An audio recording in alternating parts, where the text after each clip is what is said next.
Truckloads of aid in waiting, while Gazans face famine. For 2 months, an Israeli blockade has stopped life-saving supplies from entering the Strip, leaving NGOs warning that starvation is imminent. While dozens of countries testified against Israel this week at the International Court of Justice, we'll ask if and when this collective punishment can be stopped. I'm Andrea Sankey, and today's Newsmaker is the Gaza blockade.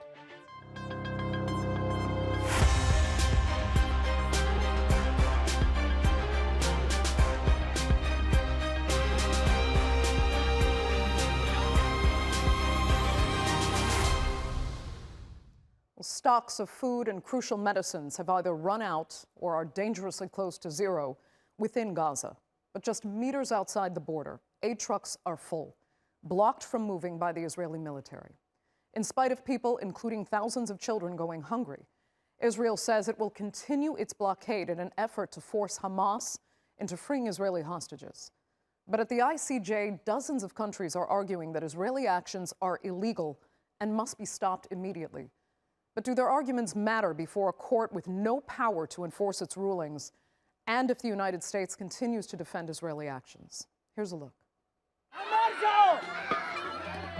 Gazans are beginning to experience famine. It's been over 60 days since Israel imposed a total blockade on the Strip. Those who've suffered relentless attacks have been denied food, fuel, and medicine. And as food prices skyrocket, millions of Palestinians now depend on food kitchens. But the World Food Programme has run out of food to feed them. Look at the situation of the people at the community kitchen. People are fighting and the food is not enough. The kitchen opens for 1 day and then remains closed for 10 days. Have some compassion for the people. How long will this situation continue? Meanwhile, the International Court of Justice is holding hearings on Israel's humanitarian responsibilities in the Gaza crisis. The case follows a request by the UN General Assembly after Israel's ban on UNRWA, the main aid agency for the Palestinians. The UN says as an occupying force, Israel must allow aid to the Palestinians. The Palestinian ambassador says Israel is using aid as a weapon of war. Israel is starving, killing and displacing Palestinians, while also targeting and blocking humanitarian organizations trying to save their lives. These grave crimes aim to hasten the forcible transfer and destruction of Palestinian people in the immediate term.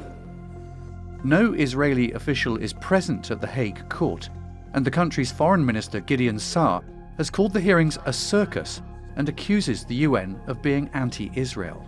It is another attempt to politicize and abuse the legal process in order to persecute Israel.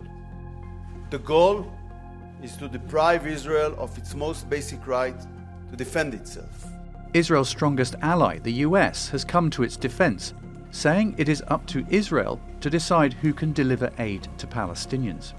It is clear that Israel has no obligation to permit UNRWA specifically to provide humanitarian assistance. UNRWA is not the only option for providing humanitarian assistance in Gaza. In sum, there is no legal requirement that an occupying power permit a specific third state or international organization to conduct activities in occupied territory that would compromise its security interest. The ICJ ruling will likely come a month later. It's also not binding, and there is no enforcement mechanism. It can still affect international pressure and public opinion, but Palestinians are doubtful about its impact. The policy of starvation is not less than the policy of killing and striking. We started to say, if we die today, it will be better than waiting for what will happen in the future. Because we have no hope that anyone will support us. If the International Court of Justice, it's a big powerful name, has no power on the ground, none of the decisions are implemented, it's all ink on paper.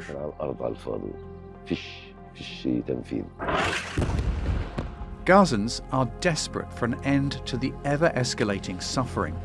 But any real peace seems far away, and so does any relief for the Palestinians. So while the UN court established plausible genocide in Gaza almost a year and a half ago, Gazans are now facing starvation under blockade. Joining me now to discuss what's to come are from Ramallah, founder and director of the Horizon Center for Political Studies and Media Outreach, Ibrahim Dalalsha. From Berlin, governing council member at Law for Palestine, Anisha Patel. And from Tel Aviv, author and journalist at Haaretz newspaper, Gideon Levy. Thanks all so much for being with me. Anisha, I'll start with you. I'm at a loss for words here because we have been talking about this suffering for well over a year now. And again, here we are looking toward the UN and its mechanisms to do something about it. It almost meets the definition of insanity, does it not? Yeah, I think we surpassed that already a few months ago. But at this point in time, I think it's a question of not just the UN, but what other states are doing, because there is, of course, no aid going into Gaza from the beginning of this March, but this has been the case on and off for since the entirety of the current genocidal assault, but also for several decades before that. So I think we're at a point now where it's legally speaking, after the ICJ provisional measures orders from last year, the advisory opinion which deems Israel's presence in the entirety of the occupied Palestinian territory, including Gaza, unlawful, I think it's upon the third state, who can be found complicit in this endeavor, if they don't allow or they don't push Israel to allow aid in. And this is also a little bit a question of where we stand as the international order in general, as it were, legally, because it's not something that is self-enforcing. So we need third states to take action to ensure that we actually don't allow the Palestinians to continue to starve. Okay, Ibrahim, are third states the answer? No, I'm afraid I have a completely different view to that. And I think since the beginning of the war in Gaza, and despite, if you will, international community and institutions and organizations' interventions, we have not really seen any impact of that on the ground. And the only things that did actually matter is like, so far, Israeli government policies, practices, and maybe U.S.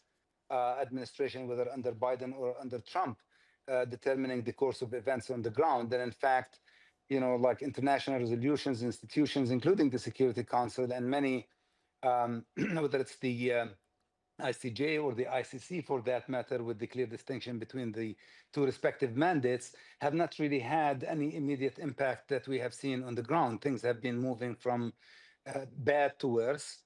And I don't really think that, whatever comes in terms of resolution or in terms of advisory opinion or in terms of a vote in the General Assembly or in the Security Council, whether it's abstained, passed or not, does not really have any immediate impact on the ground. It again goes back to the local, like the dynamics of conflict, and mostly with the U.S. backing to the policy of the Israeli or the policies of the Israeli government, which I have seen so far, basically using, and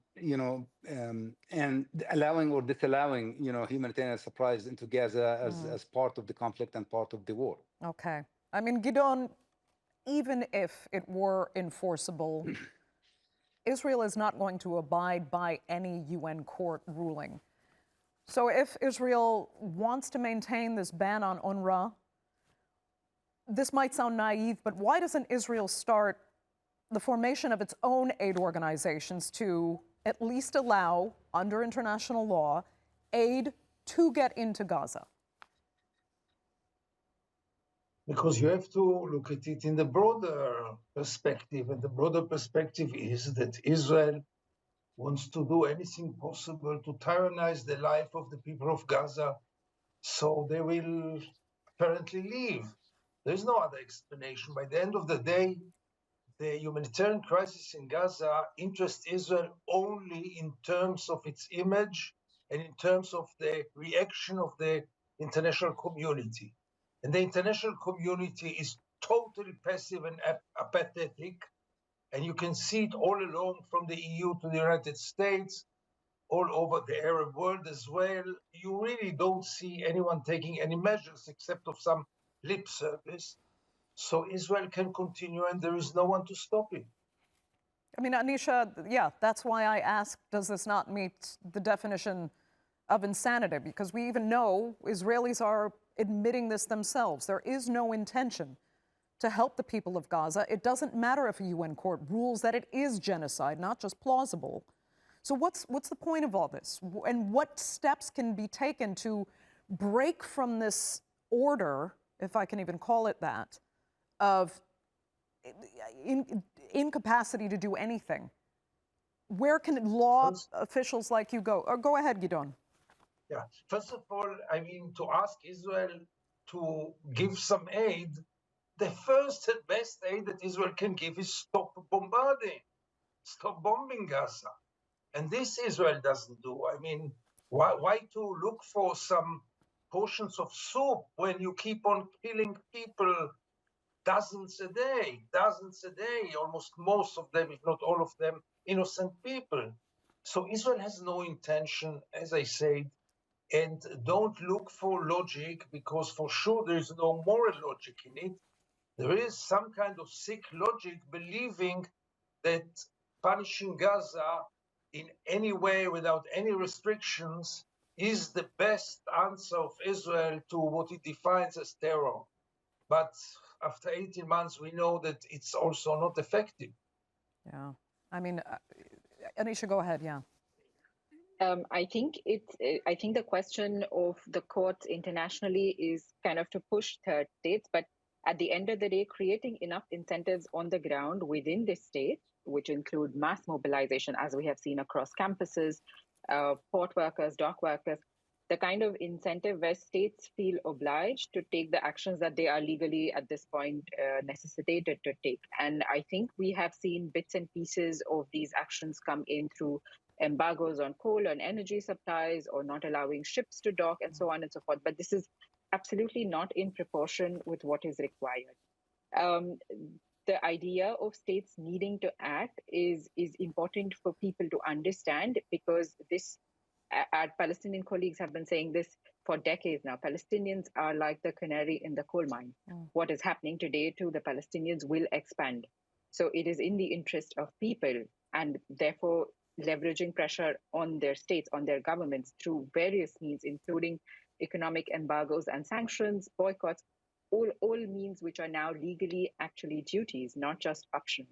So it's critical that we understand that this is more than just about Palestine.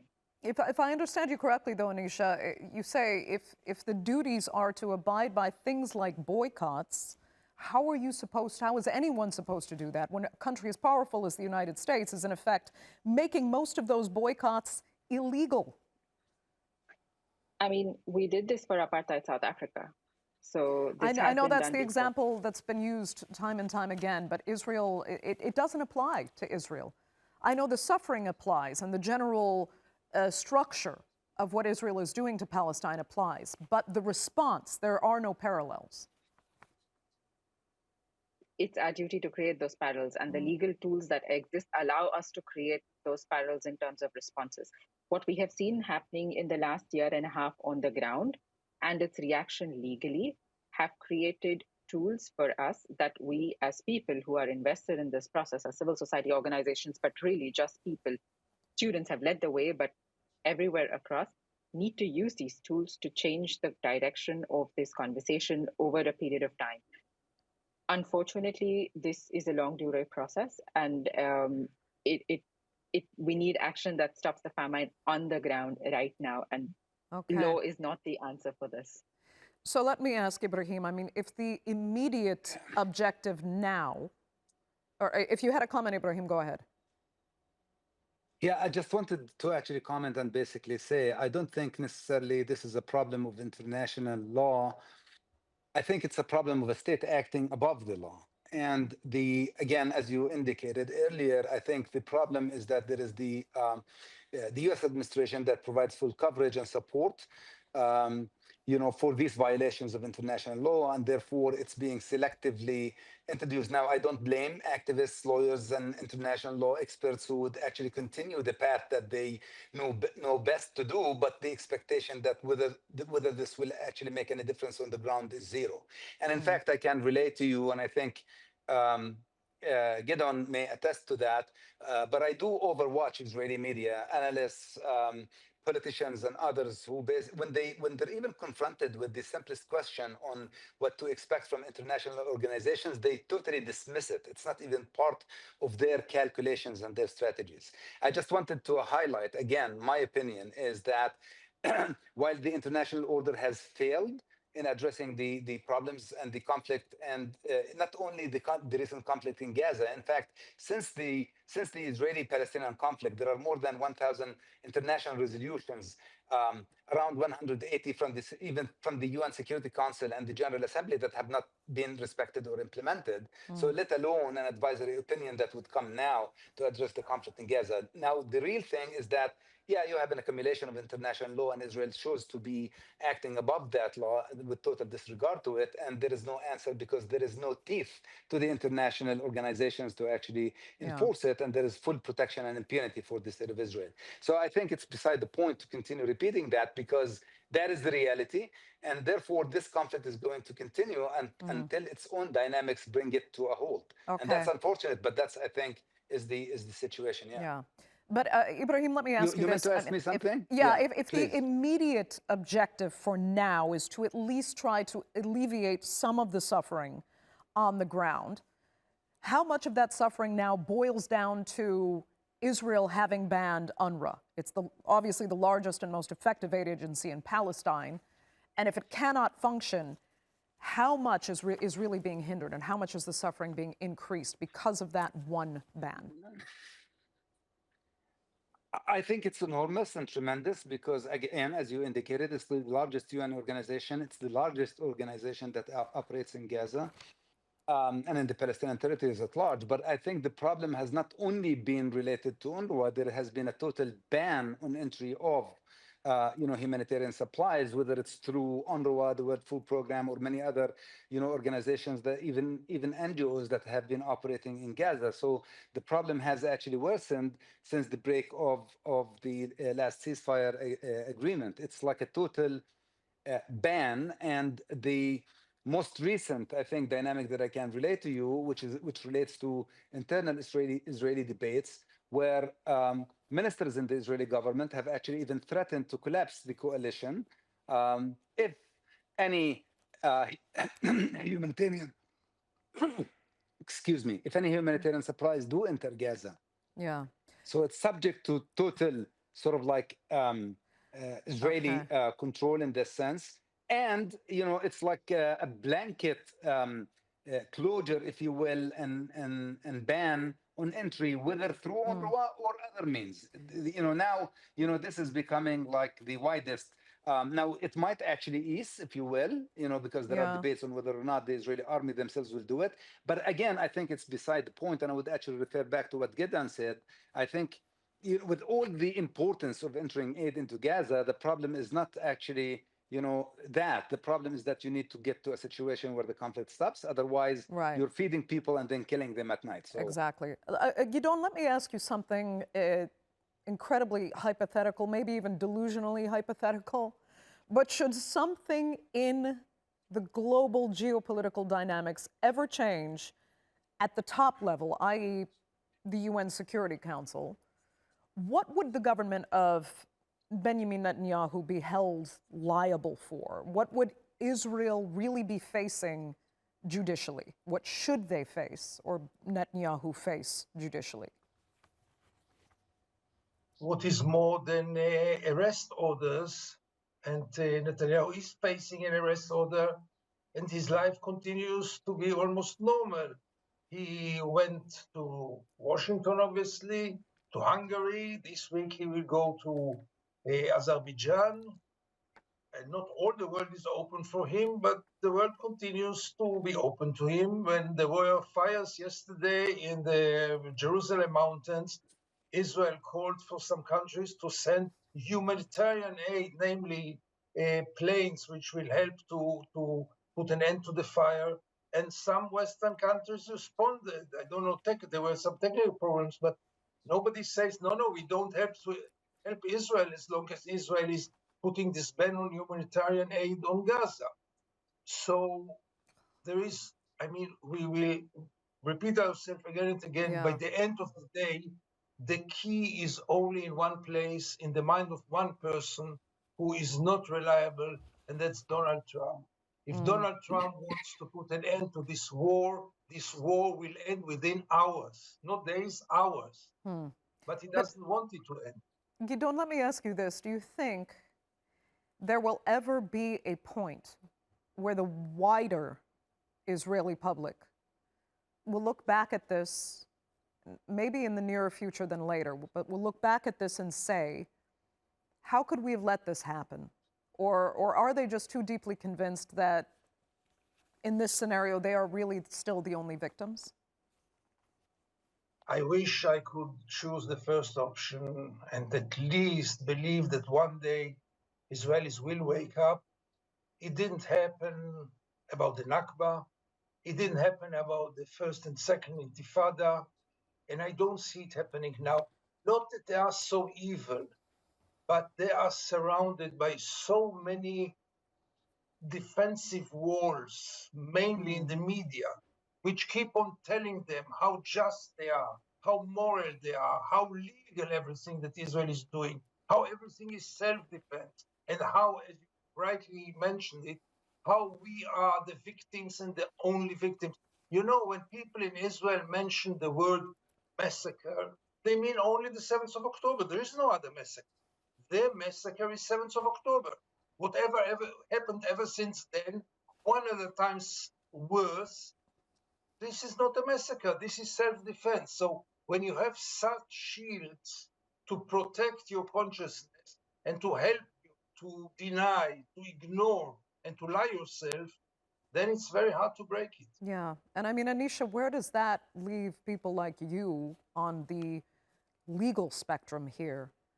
If this is not just about looking at the government and its actions, but the population of now an entire country that doesn't believe this is injustice. I mean, I think Gideon has rightly laid out the reasons for this. And again, we have examples from the past that we can build on to see what happens when the moment of reckoning does come. The crime of apartheid, the crime of genocide, all of these crimes are structural crimes, which means they don't happen because there is one party or one prime minister that makes them happen. This is a larger conversation, and when the discussion for how we look at this in the end, which I hope comes sooner than later, transitional justice means and mechanisms are going to be something that we're going to have to sit with and explore, because again, at the end of the day, and I think this needs to be reiterated, international law doesn't have enforcement mechanisms, but national laws do.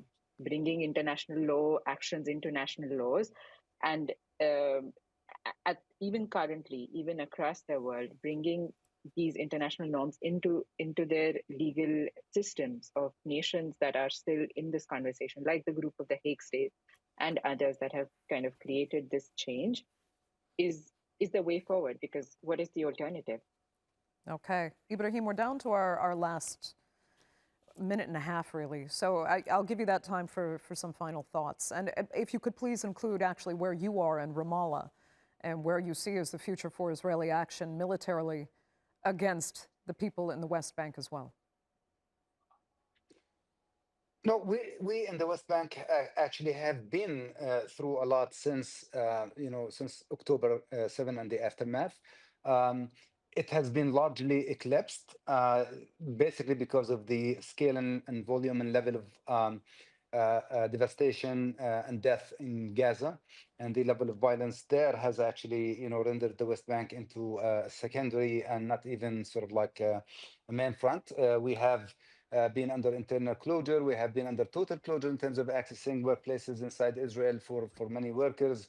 The Palestinian Authority government has been under punitive measures by the Israeli government, tax withheld which reached to a point of or brinkmanship of basically financial collapse. The situation in the West Bank is bad in terms of settlers' violence, increasing settler violence, and we expect that that there are still plans to move from de facto annexation in the West Bank, which has happened, into a de jure annexation, which would be another major violation of international law. But we're basically embracing for that. And I have actually to tell you, I think that collectively, what is happening is that we have the most extremist government in the history of the state of Israel, with 2 ministers who have been outlawed and actually wanted by Israeli security a few decades ago, who are basically now, at least one of them, who are now directing policy and guiding security policy on the ground.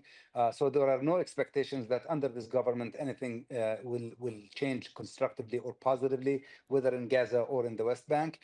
But the sad reality is that this conflict has actually been going on for so long, chronic, to the point that what is happening is just creating the seeds of another conflict that unborn Israelis and Palestinians will have to pay the price for it in 15 or 20 years' time. Okay. And unfortunately, again, international community and U.S. administrations are not really doing much to change the course into another peaceful resolution course rather than continuing with the conflict. Ibrahim, that will have to be the final word for this edition of the Newsmakers. I'd really like to thank all 3 of my panelists so much for being with me, and our viewers for joining us as well. Remember, you can follow us on social media, and do be sure to subscribe to our YouTube channel. I'm Andrea Sankey. We'll see you next time.